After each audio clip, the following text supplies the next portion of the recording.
Vamos a iniciar nuestro repaso relacionado sobre la primera parte de patología renal. Y recordemos que empezamos hablando sobre injuria renal aguda o falla renal aguda. Entonces recordemos que cuando estuvimos hablando de falla renal aguda, tenemos que tener claro, primero, lo que viene hacia el riñón y segundo, lo que sale del riñón. Entonces nuestro eje central son los riñones. Entonces imaginemos que este es nuestro riñón. Estos son los cálices renales, como para generar una representación. Los uréteres, básicamente, aquí viene la vejiga y después acá viene la uretra. Entonces, básicamente, a los riñones debe de llegar algún tipo de irrigación de sangre. Entonces, recuerda que esa irrigación de sangre básicamente proviene de la bomba cardíaca. Básicamente, nuestro corazón está irrigando esa sangre a través del mecanismo de bomba. Específicamente, vendría el ventrículo izquierdo. Entonces, el ventrículo izquierdo eyecta esa sangre empieza a irse hacia el riñón y hacia todos los tejidos. ¿Qué hace el riñón? El riñón la filtra. Cuando el riñón filtra esa sangre, básicamente se va a producir un filtrado. Ese filtrado, ¿a dónde va a depositarse? A la vejiga. Y básicamente la vejiga la empieza a almacenar hasta que la vejiga en algún momento percibe a través del músculo detrusor ese llenado y viene y la vacía, y es lo que botamos en forma de orina. Entonces recuerda, si tenemos algún tipo de obstrucción que venga antes del riñón, eso es prerrenal. Si tenemos algún tipo de afectación que venga antes del riñón, eso es prerrenal. Si tenemos algún tipo de afectación que se esté dando dentro del riñón, eso es intrarrenal. Y si tenemos algún tipo de afectación después del riñón, eso es postrenal. Entonces, para efectos didácticos, tratábamos de colocarlo como si todo fuese de forma continua. Entonces, nuevamente representamos nuestros riñones. Entonces, nuestros riñones más o menos vienen así. Esos riñones más o menos tienen unos cálices. Y básicamente representábamos esa llegada de sangre, básicamente de esta forma. Recuerda que todo está proviniendo de nuestra bomba cardíaca. Entonces imaginemos que aquí está nuestra bomba cardíaca. Ahora, cuando la sangre ya se ha filtrado, recuerda que empieza a pasar ese proceso hacia los uréteres, se almacena en la vejiga y sale para ser orinada a través de la uretra. Entonces representamos más o menos eso así. Recuerda que este es el corazón, este es el sistema arterial, que en algún punto está transportando esa sangre que se sale del corazón. Este es el riñón, estos son los uréteres, esta es la vejiga y esta es la uretra. Básicamente lo hacemos en un sentido esquemático, pero básicamente es lo mismo que estamos manejando fisiológicamente y anatómicamente en nuestro cuerpo. Ahora, este evento de representarlo de esta forma esquemática es para que entendamos que todo lo que sucede, mucho cuidado, todo lo que sucede antes de llegar al riñón, eso es prerrenal. Todo lo que sucede dentro del riñón es intrarrenal. Y todo lo que sucede después del riñón, es decir, al flujo de salida de la orina, eso lo llamamos postrenal. Entonces, si entendemos ese esquema, entendemos la enfermedad o la falla renal aguda o la injuria renal aguda. Entonces empezamos a representar. ¿Qué tal que este paciente tenga un orificio o varios orificios en las arterias? Una herida por arma de fuego, una herida por arma cortopunzante, un neumotórax que está asociado a un hemotórax, está perdiendo sangre, un síndrome nefrótico que pierde proteínas. Entonces aquí también nos viene baja la presión oncótica, entonces los líquidos se empiezan a fugar y aumenta la presión hidrostática en el tercer espacio, se pierden líquidos. Por aquí estoy fugando líquidos, por aquí estoy fugando líquidos, entonces aumenta la presión hidrostática en el espacio intersticial y cae la presión hidrostática en el espacio intravascular. ¿Qué pasa si yo a este corazón le genero un infarto en este espacio? El ventrículo izquierdo tiene menos capacidad de eyectar sangre a ese sistema arterial, por lo tanto baja la cantidad de volumen que se puede liberar hacia el espacio intravascular. ¿Qué pasa si yo a este paciente le causo una obstrucción antes de que la sangre llegue al riñón? Entonces, esta causa es obstructiva y típicamente para efectos del examen, la displasia fibromuscular y la ateroesclerosis son causas típicas de obstrucción que generan afectación antes de llegar al riñón, entonces son prerrenales. Entonces, cuando hablamos de falla renal aguda o incuria renal aguda de tipo prerrenal, es todo aquello que disminuye el riego de sangre hacia el riñón. Entonces, si yo tendría que transportar en esta arteria 100 mililitros de sangre y ahora transporto 50 porque una parte se me está fugando, porque otra parte se está fugando por presiones oncóticas, porque el corazón no tiene la capacidad de movilizar esos 100 mililitros, o porque al riñón no le llega porque está obstruido por la displasia fibromuscular o la aterosclerosis, entonces el flujo de sangre, el volumen de sangre al riñón se disminuye. ¿Y qué pasa cuando los volúmenes se disminuyen? Hay menos flujo de sangre al riñón, hay menos filtrado, entonces cae la tasa de filtración glomerular, cae el GFR. ¿Y qué pasa si cae el GFR? Pues básicamente se van a empezar a acumular, tenemos menos capacidad de filtración, se va a acumular los azodados y causamos una azotemia. Entonces aparece elevación del BUN y la creatinina secundaria a cualquiera de estos factores, falla renal aguda de tipo prerrenal. Entonces, ¿cuáles son las causas de de falla renal aguda o de incuria renal aguda? Entonces podemos hablar los infartos o la cardiopatía, el paciente con falla cardíaca. Pueden ser las heridas, las hemorragias. Cuando un paciente tiene una herida, una hemorragia, está perdiendo espacio de volumen intravascular. Cuando un paciente tiene desnutrición, hace disminución de albúmina y eso lleva a que disminuya la presión oncótica. El síndrome nefrótico, a pesar de ser una causa de falla renal intrarrenal, también por disminución de la presión oncótica puede ser clasificado como renal. Si el paciente tiene una obstrucción, tiene por ejemplo una displasia fibromuscular más en pacientes jóvenes, aterosclerosis más en pacientes viejos, el paciente entrega menos volumen al riñón, hace incuria renal aguda.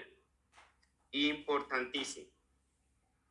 Ahora, ¿qué sucede si viéramos este riñón un poco más ampliado? Entonces recuerda, el riñón tiene varias tiene varias estructuras que componen la nefrona. Entonces hablábamos del túbulo contorneado proximal, hablábamos del asa de Henle, el túbulo contorneado distal y el túbulo colector. Si viéramos un poco más lo que pasa ahí, veríamos que básicamente son túbulos que están transportando cosas.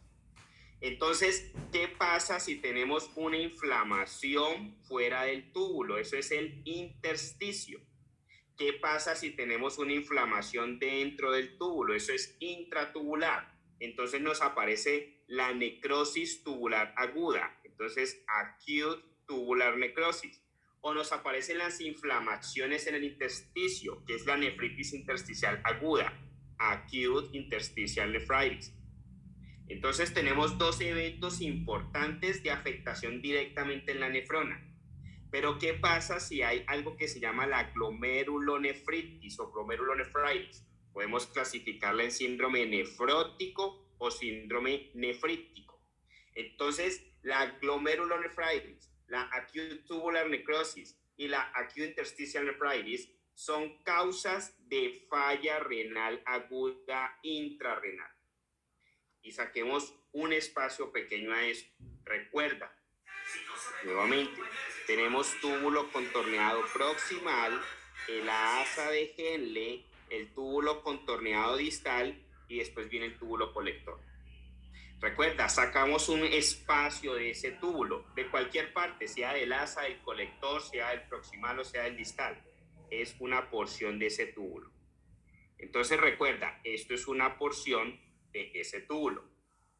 Recuerda que todo nuestro tejido, todos nuestros órganos, cualquier componente que esté haciendo tejido en nuestro cuerpo, tiene tapización de epitelio, sea cuboidal, sea columnar, sea epitelial, sea el que sea, pero siempre está estructurado en algo. ¿Cuál es el principio? Una membrana basal, y sobre esa membrana basal empezamos a hacer epitelio.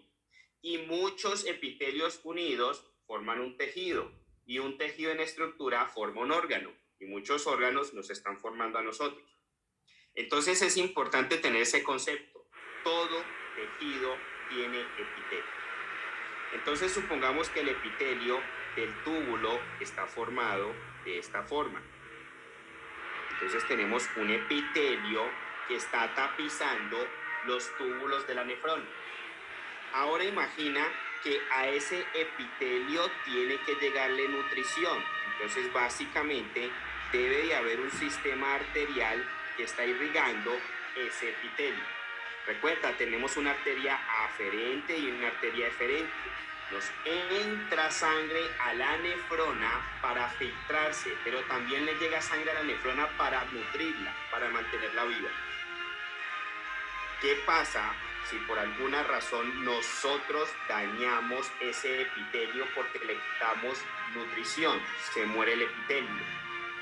¿Qué pasa si a ese paciente le damos situaciones o fármacos que puedan causar inflamación en el espacio que no es intratubular, sino que es el intersticio? Se puede generar afectaciones. Entonces, ten en cuenta esos principios para que entendamos otros principios más adelante. Recuerda, todo lo que está sucediendo en los riñones intrarrenal. ¿Cuáles son las causas de falla renal aguda que más nos puede valorar el examen? Acute interstitial nephritis, acute tubular necrosis y la glomerulonefritis. Importante. Ahora, ¿qué pasa si ese riñón está bien, le llega buen flujo de sangre, logra filtrar, pero ahora el filtrado lo manda a los uréteres? Y de los uréteres es enviado a la vejiga, y de la vejiga es enviado a la uretra, y de ahí orinamos. Pero ¿qué pasa si tenemos alguna obstrucción en los uréteres? Recuerda, ahí lo estamos haciendo de forma esquemática, pero una obstrucción de un uréter podría ser única o podría ser bilateral. ¿Qué pasa si yo tengo una obstrucción única? El flujo de orina se devuelve y eso va a empezar a encharcar, a inundar el riñón hasta que le causa una hidronefrosis. Inicialmente se puede ver ensanchamiento del uréter. Puede haber un hidrouréter que después se vuelve una hidronefrosis. Pero ¿qué pasa si la obstrucción es bilateral? Entonces tengo hidronefrosis bilateral. Por lo tanto, mucho cuidado en el tema anatómico. Cuando tenemos obstrucciones en un paciente de los uréteres, puede ser hidronefrosis unilateral o bilateral. Pero ¿qué pasa si yo tengo una obstrucción de la uretra? No del uréter, sino de la uretra. Entonces, en ese caso, como el flujo se vuelve retrógrado, se devuelve hacia los dos lados. En esos casos, la hidronefrosis y el hidrouréter es bilateral. ¿Qué pasa si yo tengo una masa gigante en la vejiga, un cáncer de vejiga, que me obstruye toda la salida de orina hacia la uretra? Entonces, hago rechazo o hago reflujo de forma bilateral. Entonces, hago hidronefrosis e hidrouréter bilateral.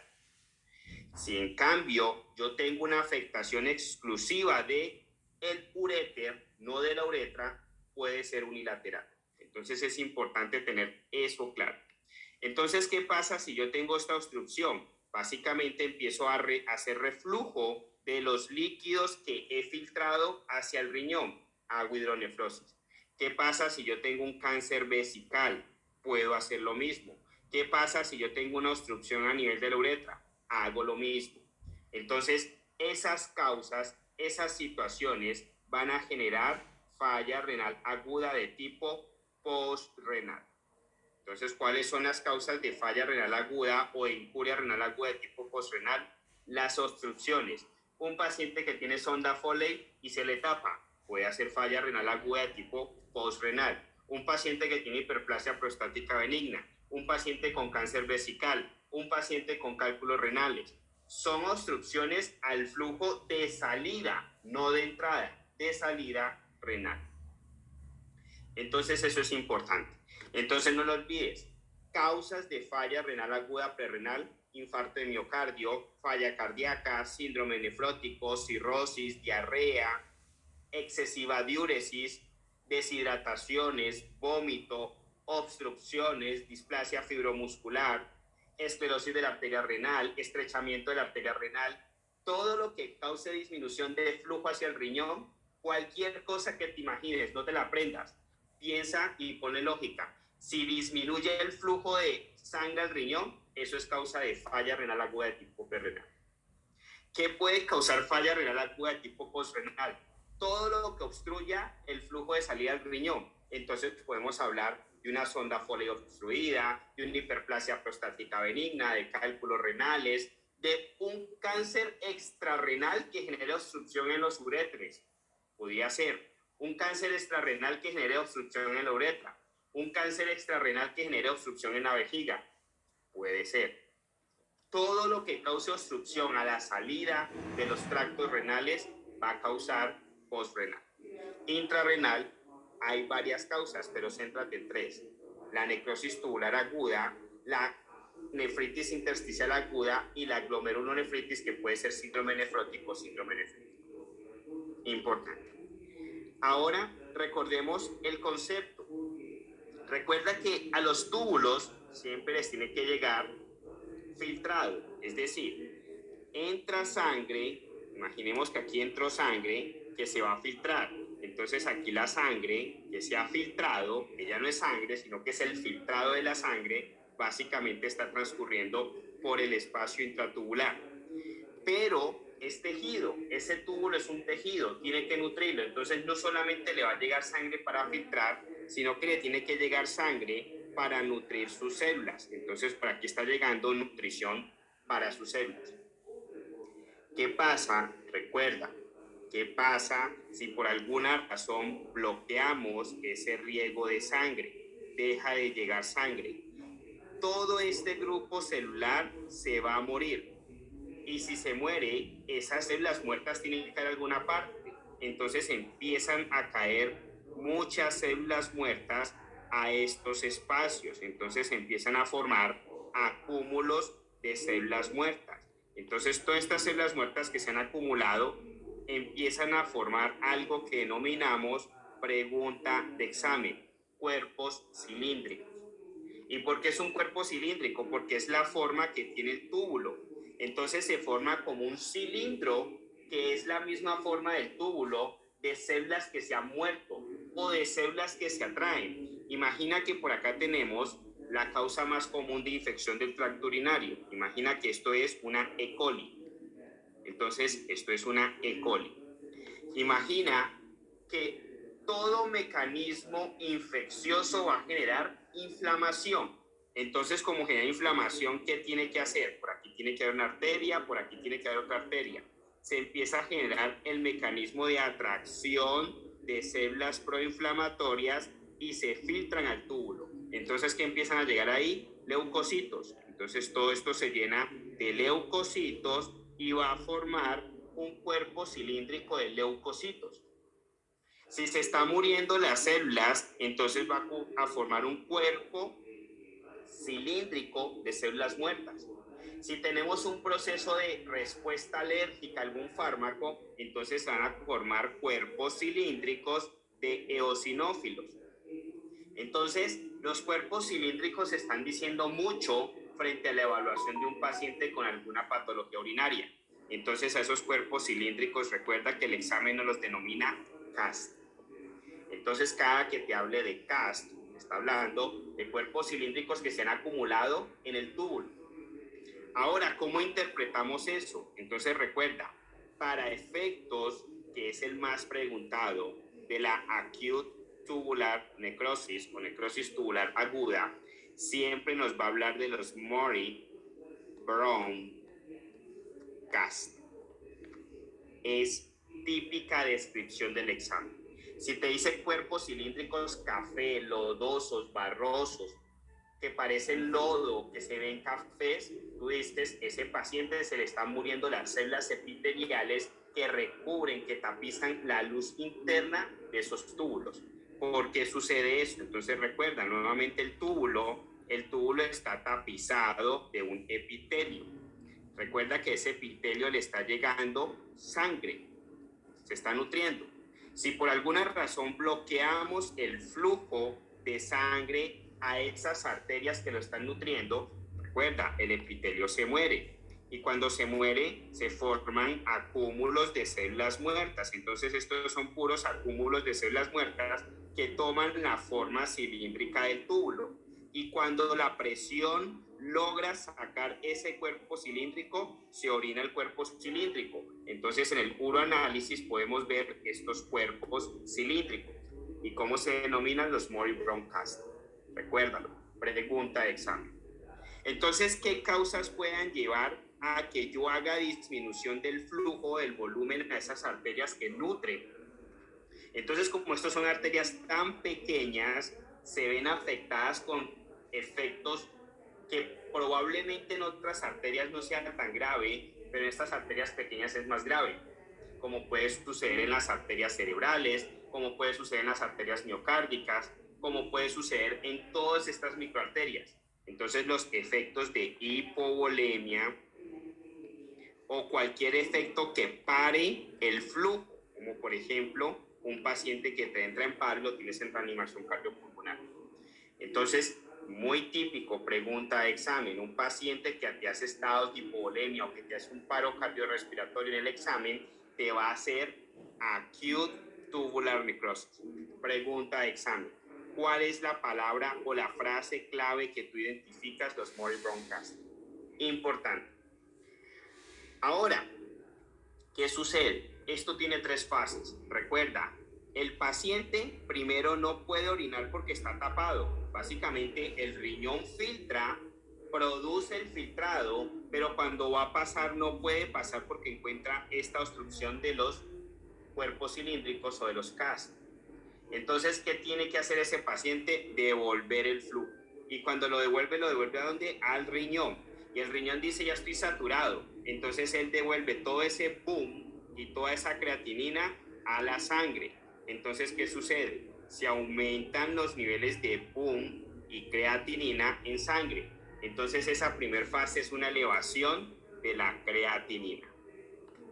Pero resulta que hay tanta presión de líquidos dentro del túbulo que se logra sacar este túbulo y se orina. Entonces, cuando se logra sacar, básicamente viene y empieza a orinarlo. Pero antes de que lo empiece a orinar, toda esa orina estuvo estancada. Entonces denominamos una segunda fase que es la oligúrica. Pero cuando logra sacar el túbulo, el cuerpo cilíndrico del túbulo y lo logra orinar, pues básicamente todos estos líquidos que estaban acumulados se devuelven y se orinan. Y cuando se devuelven y se orinan, ¿qué es? Todo ese espacio, todo ese líquido que tenía lleno, se sale en la orina, entonces de una fase poliúrica. Entonces la acute tubular necrosis o la necrosis tubular aguda tiene 3 fases, pregunta de examen. Primer fase, aumento de la creatinina. Segunda fase, oligúrica. Tercer fase, poliúrica. Importante. Recuerda que la acute interstitial nephritis básicamente te produce los CAST de eosinófilos. Es el mismo principio, pero en este caso es intersticial. ¿Eso qué quiere decir? túbulo contorneado proximal, asa, túbulo contorneado distal, túbulo colector. Quiere decir que los procesos inflamatorios se están produciendo fuera del túbulo. ¿Y qué me produce esos procesos inflamatorios? Entonces puede ser una infección o pueden ser medicamentos, que es la pregunta más típica del examen. ¿Qué fármacos me producen esa inflamación en el intersticio? Entonces el trimetoprim, las penicilinas y las cefalosporinas. Importante. Entonces hemos entendido esas causas de falla renal aguda, prerrenal, intrarrenal y postrenal. Ahora, ¿cómo lo identificamos? Recuerda, tenemos que ver 4 factores importantes. Entonces, la relación PUM-creatinina. Tenemos que ver el sodio urinario. Tenemos que ver la fracción excretada de sodio y tenemos que ver la fracción excretada de urea. Si tenemos una relación PUM-creatinina por encima de 20, un sodio urinario por debajo de 10, una fracción excretada de sodio por debajo del 1% y una fracción excretada de urea por debajo del 35%, decimos que eso es una falla renal aguda de tipo prerrenal. Si por el contrario esos valores no están así, sino que tenemos una fracción excretada de sodio por encima del 2%, una relación PUM-creatinina por debajo de 20, un sodio urinario por encima de 10, entonces vamos a decir que eso es una falla renal aguda de tipo postrenal o intrarrenal. Entonces, si es prerrenal, básicamente tenemos estos tipos de valores. Ahora, ¿cómo identificamos entre postrenal e intrarrenal? Entonces, recuerda, hacemos el CT scan o hacemos el ultrasonido. ¿Por qué? Esas dos situaciones nos van a mostrar o hidroureter o hidronefrosis. Y si hay hidroureter o hidronefrosis, eso nos dice que es postrenal, es obstructivo. Entonces asociamos a la clínica del paciente. Tiene hiperplasia prostática benigna, tiene un cáncer, sea intratubular, en el caso de, o más dentro de los uréteres, o es fuera de los uréteres, pero comprime los uréteres. Tiene un cáncer vesical, tiene un cálculo renal, tiene una sonda Foley obstruida, entonces ya evaluamos la clínica.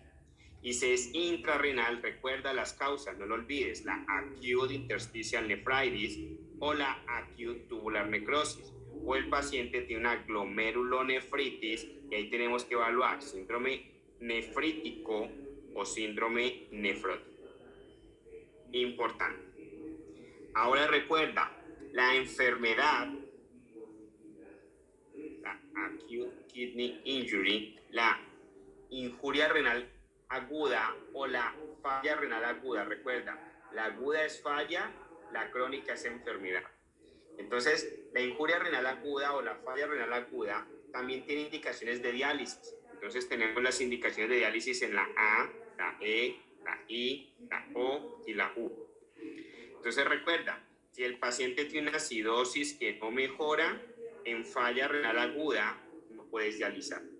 Si el paciente tiene alteración hidroelectrolítica, sobre todo potasio y calcio, puedes dializar a ese paciente. Si el paciente tiene una falla renal aguda por intoxicación, puedes dializar a ese paciente. Si el paciente tiene una falla renal aguda que se presenta con sobrecarga hídrica, puedes dializar a este paciente. Si el paciente tiene un estado de uremia que empieza a hacer síntomas neurológicos y es una falla renal aguda, puedes dializarlo. Importante. Entonces, de esta forma hemos repasado los temas sobre falla renal aguda. Ahora recordemos la enfermedad renal crónica. Entonces, cuando hablamos de la enfermedad renal crónica, básicamente tenemos que clasificarlo según el GFR, según la tasa de filtrado glomerular, si es estadio 1, 2, 3, 4, 5. A pesar de que es importante tener claro los valores que nos clasifican el estadio, no es lo más importante para el examen. Lo más importante para el examen es qué pasa si tenemos un paciente en estadio 1, ¿qué hacemos? ¿Qué pasa si está en estadio 2? ¿Qué hacemos? ¿Qué pasa si está en estadio de 3? ¿Qué complicaciones tiene? ¿Y qué pasa si está en 4 o 5? En temas de farmacología. Entonces la clasificamos estadio 1, estadio 2, estadio 3, estadio 4 y estadio 5. Entonces recuerda, el GFR para los pacientes estadio 1 está por encima de 90, para estadio 2 está entre 60 y 89, para estadio 3 está entre 30 y 59, para estadio 4 entre 15 y 29 y para estadio 5 está por debajo de 15. Recuerda, para efectos de sencillez, estadio 5, importancia, y estadio 3, importancia. Porque estadio 1 y 2 se hace lo mismo, y estadio 4 es prepararlo para el estadio 5. Entonces, ¿qué pasa con el estadio 5? A esos pacientes los tenemos que estar en diálisis. El estadio 4, ¿qué es? Prepararlo para diálisis. ¿Qué es prepararlo para diálisis? Empezar a hacerle la maduración de la fístula arteriovenosa. O en su defecto, si tiene que llevarlo a diálisis peritoneal porque no puedes hacerle fístula arteriovenosa porque está contraindicado, entonces empieza a prepararlo para la diálisis peritoneal. Estadio 3 es la más preguntada en el examen. Importantísimo. Una pregunta súper fija del estadio 4 o 5. Fijo esa pregunta de farmacología. Un paciente desde que está en el estadio 4 de la enfermedad renal crónica no le puedes dar ACE inhibitors ni ARBs. A esos pacientes, cuando se les da, o a cualquier paciente, cuando se le da ACE inhibitors, captopril, ramipril, lisinopril, le aumenta ligeramente la creatinina y es un efecto esperado. Pero ¿qué pasa si tú tienes a este paciente en estadio 4 y le aumentas ligeramente la creatinina? Lo mandas rápidamente al estadio 5. Y si no lo tienes listo y preparado para la diálisis, puede ser una complicación importante. Entonces, a estos pacientes, cuando le quieres manejar los estados hipertensivos, porque esto es algo metabólico y cíclico, tiene enfermedad renal crónica, es posiblemente diabético, es posiblemente un paciente con enfermedad arterial oclusiva, es un paciente que posiblemente has infartado, es un paciente hipertenso. Entonces eso es un círculo vicioso. Le vas a manejar la hipertensión, le das arteriodilatadores. ¿Cuál? Hidralazina. Pregunta de examen. Y recuerda, si a un paciente le estás dando hidralazina, ¿qué te puede hacer? Light lupus. Pregunta de examen. Recuerda, una mujer en embarazo que tenga algún estadio hipertensivo del embarazo, no le puedes dar los fármacos comunes. Un paciente que esté en embarazo, una mujer que esté en embarazo y le des ACE inhibitors, le puedes causar daños renales al bebé. Entonces no está indicado tampoco los ACE inhibitors en mujeres en embarazo. Contraindicaciones, pregunta del examen de los ACE inhibitors. Entonces, paciente en enfermedad renal crónica estadio 4 o 5. Paciente embarazada. Paciente que te hace tos. Paciente que te hace angioedema. Pregunta súper fija del examen. Entonces, ese paciente que está en estadio 4, ¿qué le vas a dar si tienes que controlar la presión? Hidralazina. Ahora, efectos no deseados de la hidralazina, light lupus.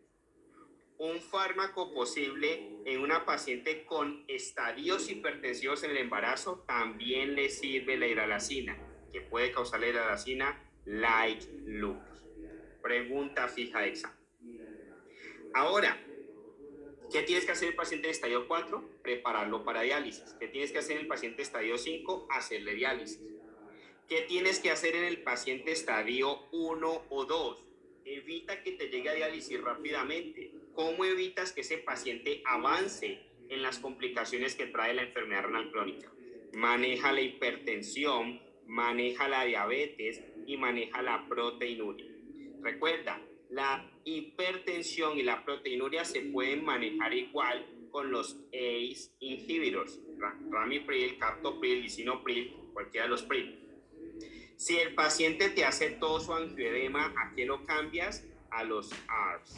Entonces a ese paciente le vas a dar bloqueadores de los receptores de angiotensina. ¿Cuándo? Cuando el ACE inhibitor está contraindicado. ¿Y cuándo está contraindicado? Cuando el paciente te hace tos o angioedema.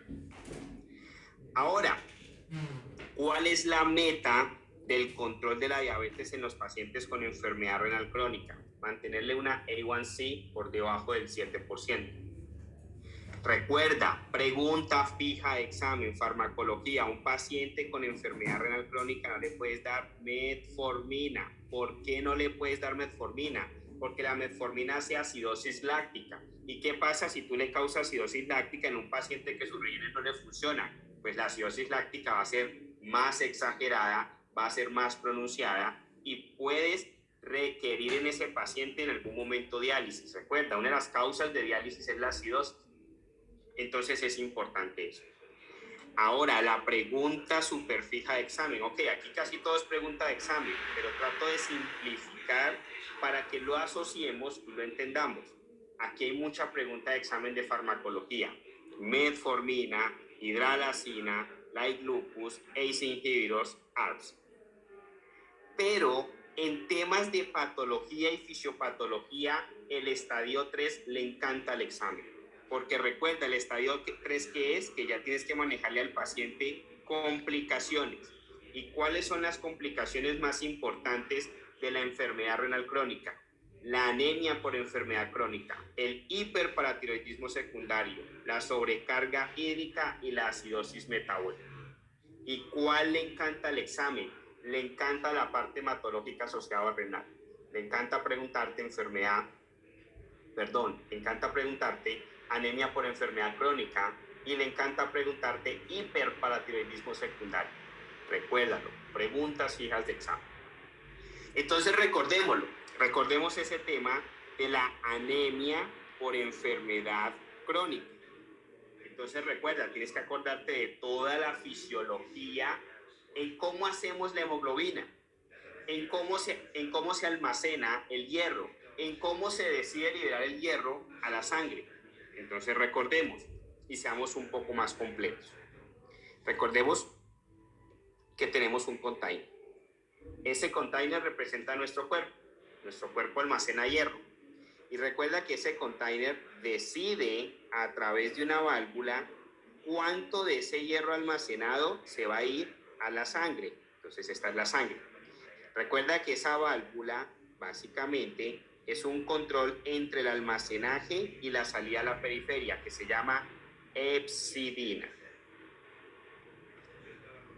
Recuerda que ese container básicamente es donde estamos almacenando nuestro hierro. Pero ese container que es nuestro cuerpo necesita una fuente que le esté suministrando hierro para almacenarlo. Esa fuente es nuestro tracto gastrointestinal. Entonces nuestro tracto gastrointestinal es el que está depositando el hierro en nuestro cuerpo. Pero resulta que ese tracto gastrointestinal tiene una compuerta. No lo olvides. Cada que ese gen que sintetiza para esa compuerta que se llama ferroportina, el gen es el HFEC282Y. Cuando ese gen se daña, aparece la hemocromatosis. ¿Qué es la hemocromatosis? Que simplemente nuestro cuerpo sin control deja que todo el hierro que comemos pase a ser almacenado. Resulta que más o menos de cada 10 moléculas de hierro que consumimos, solo una se absorbe. Ahora imagina que no tenemos ese control, sino que las 10 entran a ser absorbidas. Entonces hay un sobreacúmulo en nuestro cuerpo de hierro. ¿Y cómo se llama ese sobreacúmulo de hierro en nuestro cuerpo? Hemocromatosis. Pero recuerda que hay hemocromatosis primaria y hay hemocromatosis secundaria. Entonces la hemocromatosis primaria es la consecuente al daño del gen que sintetiza la ferroportina. La secundaria es secundario a algo. Un paciente con talasemia que tienes que estarlo transfundiendo, la sangre en sus empaquetados tiene sangre y lo transfunde continuamente, hemocromatosis secundario a las múltiples transfusiones. Ahora volvamos al tema que nos compete, que es renal. Entonces este paciente básicamente consume hierro. La ferroportina le dice cuánta cantidad de ese hierro que hemos consumido se va a absorber. Entonces le dice, te doy permiso y una X cantidad se absorbe. Cuando ese hierro se absorbe, básicamente múltiples moléculas de hierro empiezan a ser depositadas. Esas múltiples moléculas de hierro unidas se llaman ferritina. Pregunta de examen. Entonces esto es ferritina. Pero resulta que nuestro cuerpo no se llena completamente de ferritina, que es hierro en muchas uniones. Necesita que algo llene el resto de ese container. ¿Qué llena el resto de ese container? No lo olvidemos, el Total Iron Binding Capacity, TIBC, que de cierta forma es el reflejo de la transferrina. Entonces tenemos ferritina, ferroportina, transferrina. No confundir los conceptos. Ferroportina decide cuánto de ese hierro va a pasar a ser depositado. Ferritina es el hierro depositado. TIBC, que es el reflejo de la transferrina, es lo que complementa el container para llenarse. Entonces, si entendemos ese concepto, ¿qué pasa si los niveles de ferritina se aumentan? Es decir, llenan más el container, pues le queda menos espacio al TIBC. Si el TIBC cae, la ferritina sube. Si la ferritina cae, el TIBC sube. Ahora, la epsidina es la que decide qué tanto de ese hierro almacenado en forma de ferritina va a salir a la periferia para que se forme la hemoglobina. Entonces recuerda, la hemoglobina está formada porque la protoporfirina va a la mitocondria y toma algo de hierro o también lo puede tomar de la periferia. Recuerda que por acá está la succinil coenzima A, que después de muchos procesos se volvió protoporfirina. La protoporfirina viene y se une al hierro, normalmente lo saca de la mitocondria gracias a la ferroquelatasa y forma el grupo M. El grupo M busca la globina y se formó la hemoglobina. ¿Qué pasa y de qué nos sirve la epsidina? Recuerda, la epsidina es un controlador. La epsidina está pendiente a una sola cosa en el cuerpo. Ella solamente tiene una neurona y solamente le funciona para inflamación. Si la epsidina percibe inflamación, se activa. Pero resulta que la inflamación no solamente viene por bacterias, por virus, ni por parásitos, sino que la inflamación puede venir por aptenos.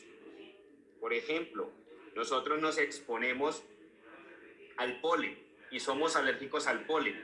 El polen es un apteno. Hacemos inflamación por alergia. ¿Qué sucede si tenemos un paciente con lupus eritematoso sistémico?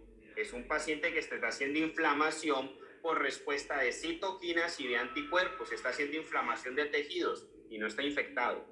¿Qué pasa si tenemos un paciente con enfermedad renal crónica? Es una enfermedad crónica que genera inflamación. Entonces, todos los eventos inflamatorios pueden llevar a sobreactivación de la epsidina. ¿Y qué hace la epsidina cuando se activa? Bloquea la salida de ferritina hacia la periferia. Y si el paciente sigue consumiendo hierro, entonces los niveles de ferritina se suben cada vez más y se suben. Por eso la ferritina es un marcador indirecto de inflamación. Por eso a muchos internistas les encanta tomar niveles de ferritina para ver si el paciente está infectado. Pero no toda elevación de ferritina indica infección o sepsis en los pacientes. Si tú le tomas niveles de ferritina a un paciente con enfermedad renal crónica, están elevados. Unos niveles de ferritina a un paciente con lupus eritematoso sistémico está elevado. Unos niveles de ferritina en un paciente que tenga cualquier patología crónica están elevados y no indica estado infeccioso. Pero un paciente infectado también te hace elevación de ferritina. ¿Por qué? Porque la epsidina bloquea la salida de este hierro almacenado en forma de ferritina. Entonces, ¿qué sucede? Este paciente en enfermedad renal crónica te está haciendo bloqueo de la salida de hierro a la periferia, que está generando al final, básicamente, bajos niveles de hierro sérico. Por lo tanto, la protoporfirina no tiene mucho con quién unirse. Si aumentan los niveles de protoporfirina libre, cae la formación del grupo M, por lo tanto hay menos grupo M para unirse con la globina y cae la hemoglobina. en resultado final, ¿qué causa la enfermedad renal crónica? Anemia. ¿Y a esa anemia cómo se le llama? Anemia por enfermedad crónica. Y recuerda que la anemia por enfermedad crónica está haciendo bajos niveles de hierro sérico, por lo tanto puede denominarse microcítica. Importante. Entonces un paciente con enfermedad renal crónica te hace anemia por enfermedad renal, por enfermedad crónica. Importante. El otro punto que el examen te evalúa muy frecuentemente es el hiperparatiroidismo secundario. Entonces tenemos el hiperparatiroidismo secundario. Recuerda que tenemos primario, tenemos secundario y tenemos terciario.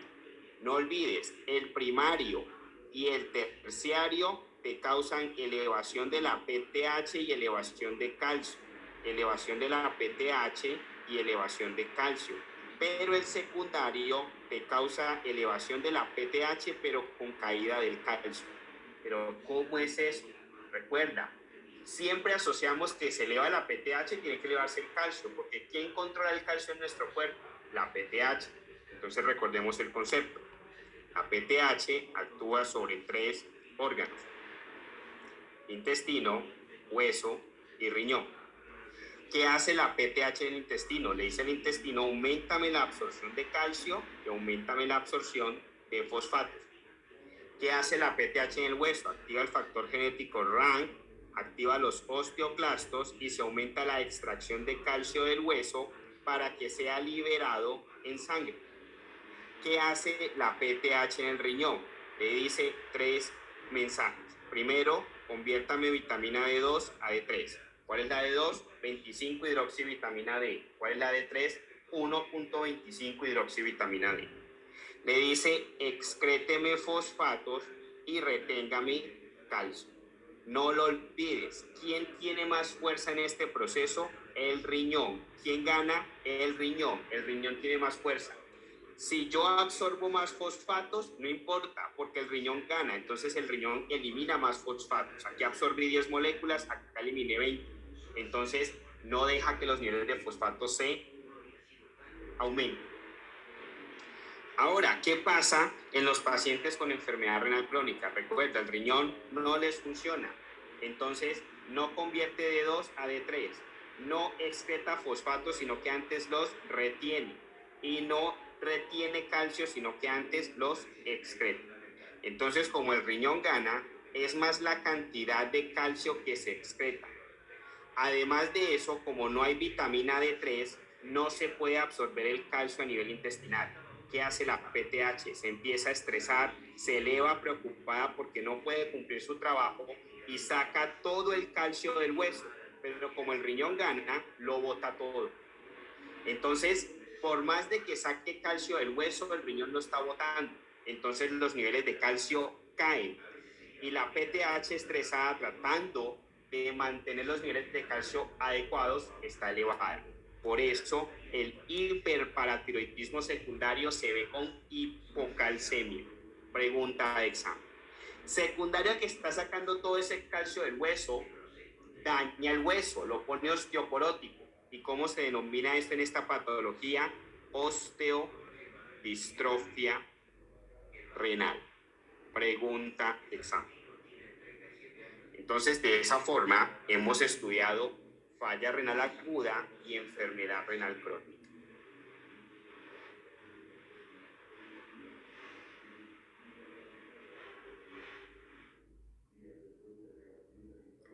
Vamos ahora a hablar sobre trastornos hidroelectrolíticos. Entonces, recordemos, vamos a hablar de hiponatremia. Entonces, cuando estamos hablando de hiponatremia, básicamente estamos hablando de bajos niveles de sodio. Recuerda, cuando tenemos trastornos del sodio de tipo hiponatremia, eso causa edema celular. Cuando hay trastornos de tipo hipernatremia, eso causa deshidratación celular. Porque recuerda, el agua se mueve dependiendo de cómo estén las concentraciones de sodio. Ahora, ¿cuál es el punto importante desde el punto de vista de la hiponatremia? Básicamente, vamos a encontrar que la hiponatremia tenemos que evaluar cómo se está clasificando el estado osmolar de ese paciente. Entonces recuerda, ¿cuál es el estado osmolar normal? 280. Pero ¿qué pasa si tenemos un paciente por debajo de los 280? ¿O qué pasa si tenemos un paciente por encima de los 280? Entonces nos aparece la hiponatremia isotónica, nos aparece la hiponatremia hipotónica y nos aparece la hiponatremia hipertónica. Entonces recuerda, esa hiponatremia hipotónica es lo que denominamos verdadera hiponatremia. Y esa verdadera hiponatremia, que es una hiponatremia hipotónica, la clasificamos en hipervolémica,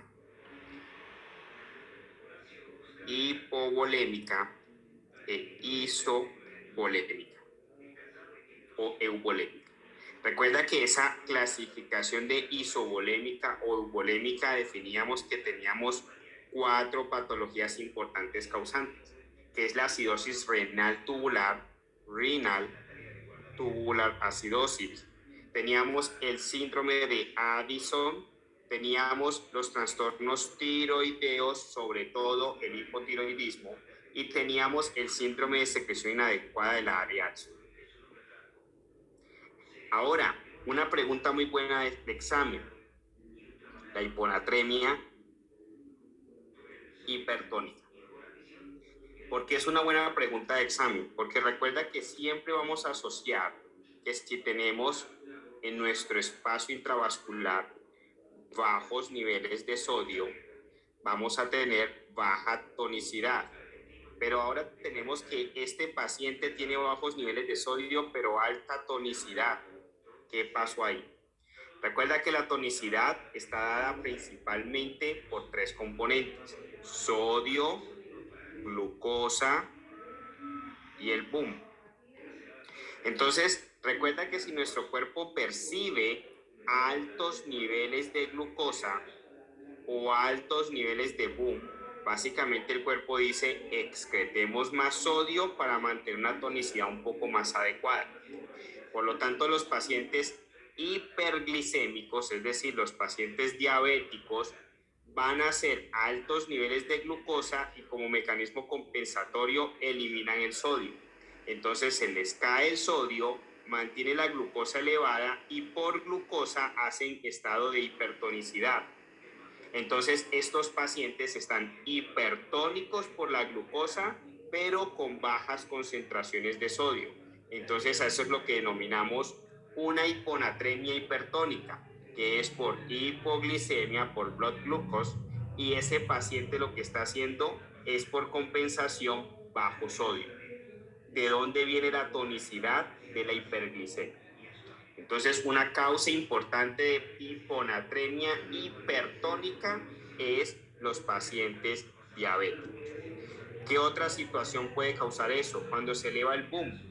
¿Y cuando se eleva el boom? En los pacientes con enfermedad renal crónica. Entonces, 2 causas importantes para tu examen de hiponatremia hipertónica: los pacientes diabéticos y los pacientes con enfermedad renal crónica. Importante. Hablemos ahora de las alteraciones del calcio. Entonces recuerda, cuando hablamos de alteraciones del calcio, hablamos del lado de la hipercalcemia y hablamos del lado de la hipocalcemia. Entonces, ¿qué situaciones me pueden causar hipocalcemia y qué situaciones me pueden causar hipercalcemia? Entonces, recuerda, viene todo el mecanismo que aprendimos en la primera parte de esta revisión sobre la PTH. No lo olvides, la PTH actúa en intestino, en hueso y en riñón. Entonces, todo lo que eleve la PTH vamos a pensar que eleva el calcio. Todo lo que baje la PTH vamos a pensar que baja el calcio. Entonces, los estados de hiperparatiroidismo pueden causarnos hipercalcemia. Los estados de hipoparatiroidismo nos pueden causar hipocalcemia. Pero ¿qué sucede? Recuerda que hay hiperparatiroidismo primario, secundario y terciario. Recuerda que el secundario, debido a enfermedad renal crónica, antes baja el calcio. Por lo tanto, los hiperparatiroidismos que causan hipercalcemia son el primario y el terciario. Porque el hiperparatiroidismo secundario causa hipocalcemia. ¿Asociado a qué? A enfermedad renal crónica. Ahora, recuerda que para poder absorber calcio necesitamos vitamina D. Por lo tanto, los estadios de baja vitamina D nos llevan a hipocalcemia. En cambio, los estadios de alta vitamina D nos llevan a hipercalcemia. ¿Y cuáles son esas patologías pulmonares que nos hacen alto estado de vitamina D? Entonces recuerda que están las enfermedades granulomatosas. ¿Y cuáles son estas enfermedades granulomatosas? Entonces nos viene la sarcoidosis y nos viene la tuberculosis. Entonces, ¿cuáles son las causas de hipercalcemia? Hiperparatiroidismo primario, hiperparatiroidismo terciario, sarcoidosis, tuberculosis o estados de hipervitaminosis por exceso de ingesta. Ahora también nos aparece el cáncer. Recuerda que un paciente con cáncer te puede hacer PTH Related Peptide Hormone, es decir, es una molécula parecida a la PTH, pero no es PTH. Entonces, un síndrome paraneoplásico por un cáncer que libere una hormona parecida a la PTH te puede hacer hipercalcemia. ¿Cuáles son los síntomas típicos que hace un paciente con hipercalcemia? Entonces recuerda, te hace síntomas gastrointestinales. El paciente te puede hacer cálculos renales. El paciente te puede hacer alteraciones neurológicas. Y el paciente te puede hacer dolor óseo. ¿Cuáles son los síntomas típicos de un paciente con hipocalcemia? Recuerda las 3T. El paciente te puede hacer tetanias, el paciente te puede hacer temblor perioral y el paciente te puede hacer signo de troceado. Importante. Recuerda que con el signo de troceado viene el signo de Chebostel. Importante. Entonces no lo olvides, una buena pregunta de examen, hiperparatiroidismo secundario, que fue lo que evaluamos en la primera parte de esta revisión. Pero recordemos que la PTH actúa en 3 puntos. Nuevamente, esto es un repaso. Actúa en el intestino, actúa en el hueso y actúa en el riñón. Recuerda que el intestino aumenta la absorción de calcio y aumenta la absorción de fosfato. En hueso activa los osteoclastos y estos sacan todo el calcio del hueso y lo liberan ¿en dónde? En la sangre. Y en el riñón, básicamente D2 a D3 por orden de la PTH, retención de calcio y excreción de fosfatos. Entonces, ¿qué es el hiperparatiroidismo primario? Entonces recuerda, tenemos las glándulas tiroides. Detrás de ellas tenemos las 4 glándulas secretoras de PTH. ¿Qué es un hiperparatiroidismo primario? Un adenoma único de la glándula secretora de PTH. Entonces, más PTH, por eso es hiperparatiroidismo. Más absorción de calcio, más absorción de fosfatos, más extracción de calcio del hueso, más conversión de 2 a D3, más retención de calcio, más excreción de fosfatos. El riñón gana. Como el riñón gana, no importa que absorbas más, es más lo que eliminas. Entonces caen los fosfatos, se aumenta la PTH y se aumenta el calcio.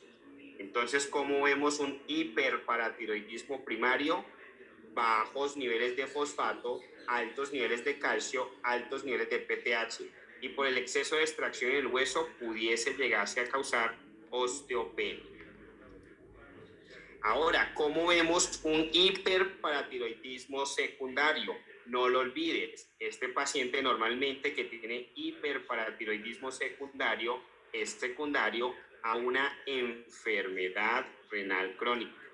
El riñón no funciona. Como no funciona, no hay D3. Como no funciona, no retiene calcio, sino que lo excreta. Como no funciona, no excreta fosfato, sino que lo retiene.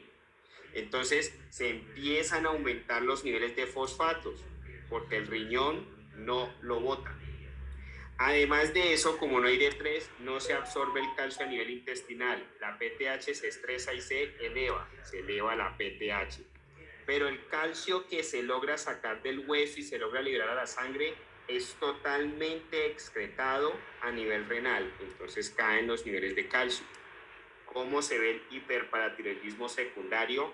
Niveles de fosfato elevado, PTH elevada, calcio caído. ¿Qué se hace en estos pacientes? Se le dan miméticos de calcio como el Cinecalcet. Se le dan básicamente algo que intente atrapar el fosfato. Entonces se le da algo que se llama sevelamer. Importante. Y se trata la patología subyacente, que es la enfermedad renal crónica.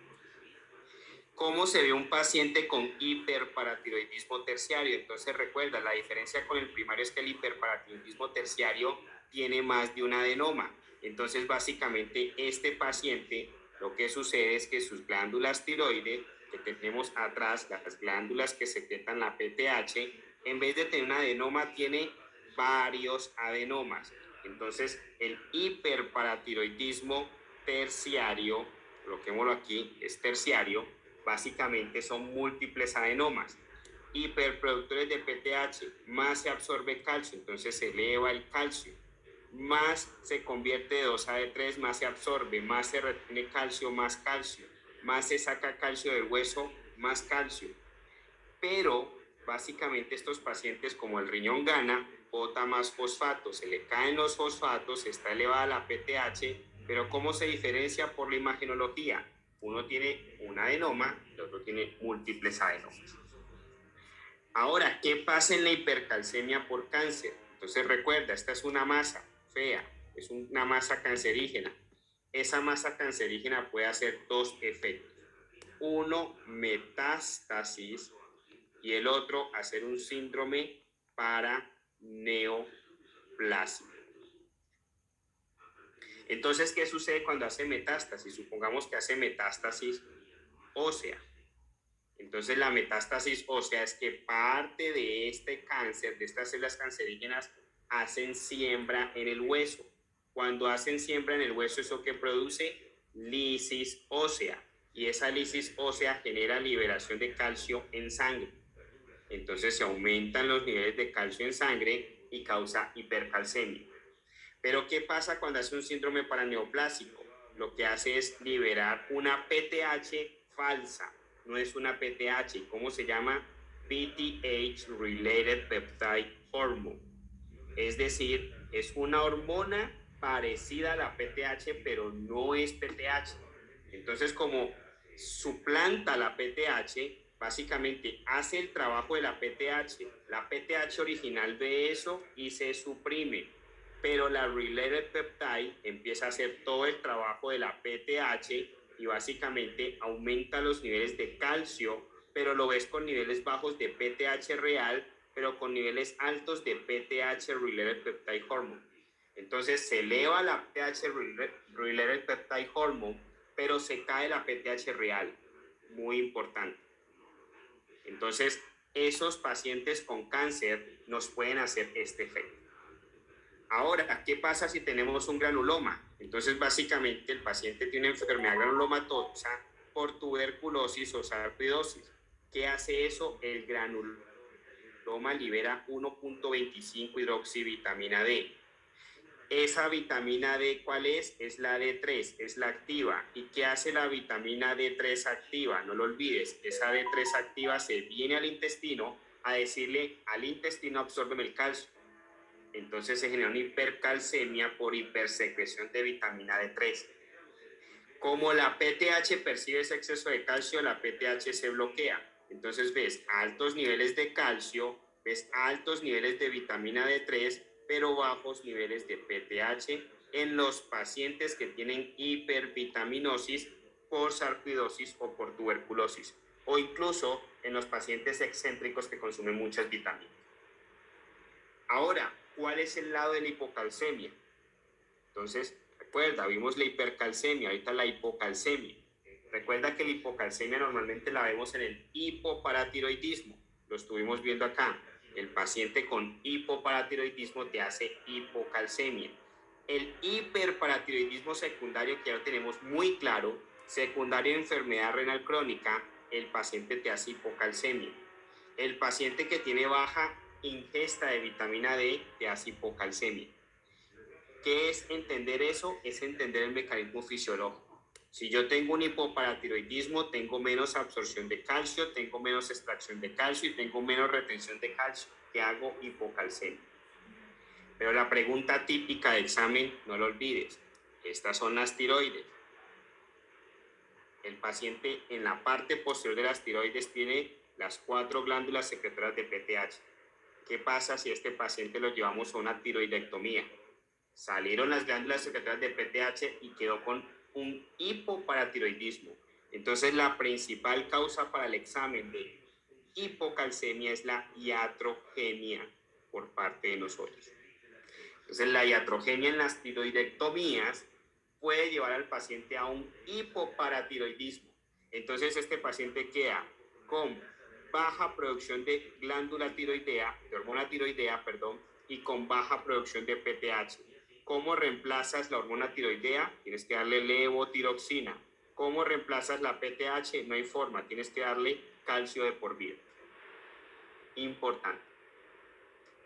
Recuerda que existe otra situación que puede generarnos hipocalcemia, que es el pseudo hipoparatiroidismo. Entonces recuerda, tenemos el pseudo hipoparatiroidismo. Recuerda, esto es, la palabra clave es insensibilidad. El riñón funciona bien, pero recuerda que hay unas señalizaciones endocrinas para enviar el mensaje endocrino que se quiere causar. Entonces, tenemos un ejemplo. Aquí tenemos la PTH, acá tenemos el riñón. Imaginemos más o menos hacia el riñón.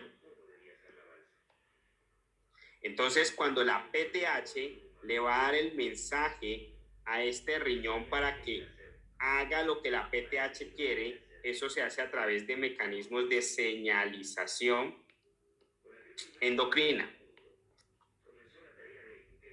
Esa señalización posee unos receptores a nivel renal.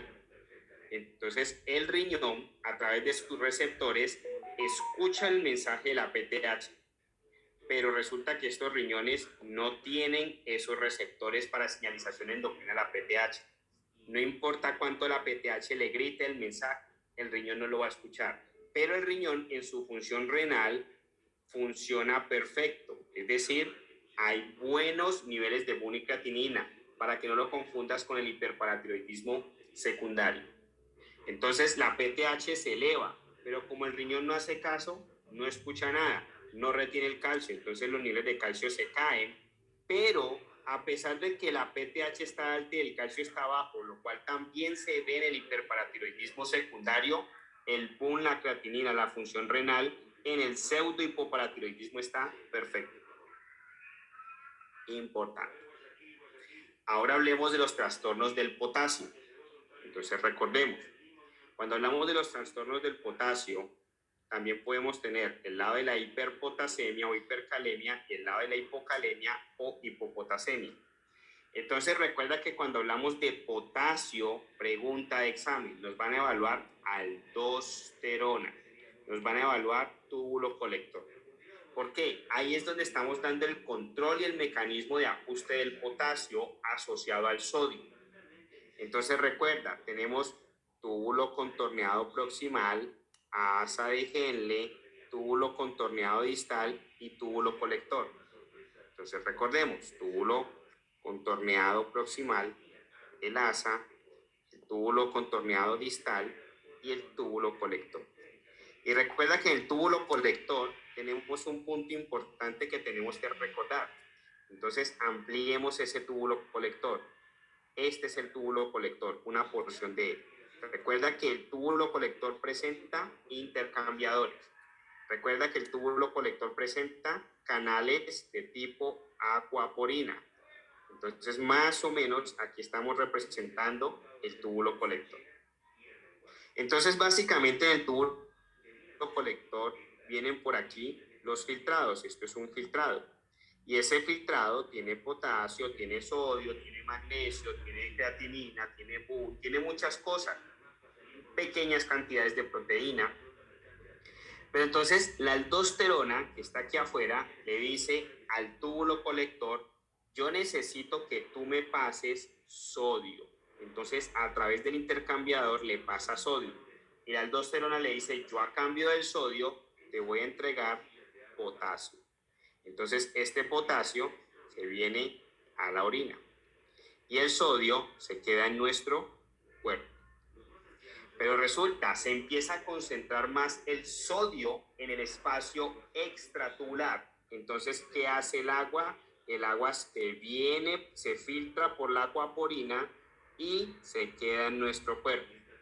Entonces, por acción de la aldosterona causamos hipernatremia y por acción de la aldosterona podemos causar edema. Pero como eso es un mecanismo fisiológico, se controla bien.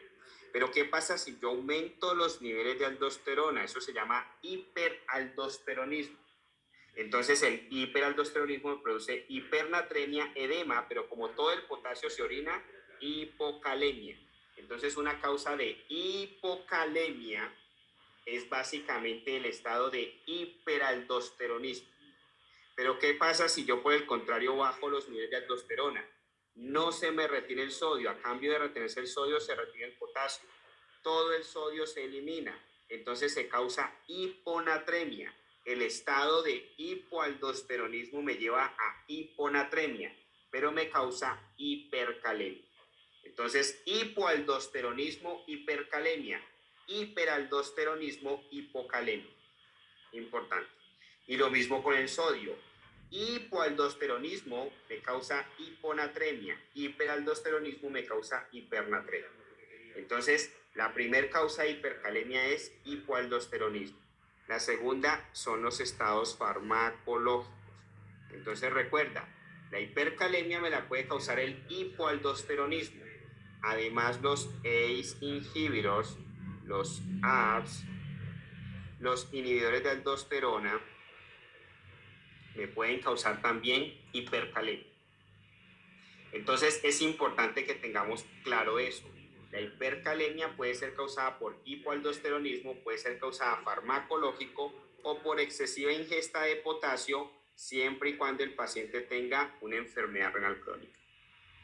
¿Qué es el problema de la hipercalemia? Recuerda, tenemos en el electrocardiograma la onda P, el complejo QRS y la onda T. Recordemos, onda P, QRS y onda T. ¿Cuál es el problema de la hipercalemia? Que genera ampliación del complejo QRS y aumenta o eleva la onda T. Entonces, ¿qué es ese problema? Básicamente hace esto, onda P amplía el QRS y hace una onda T alta. Entonces afecta el QRS y afecta la onda T.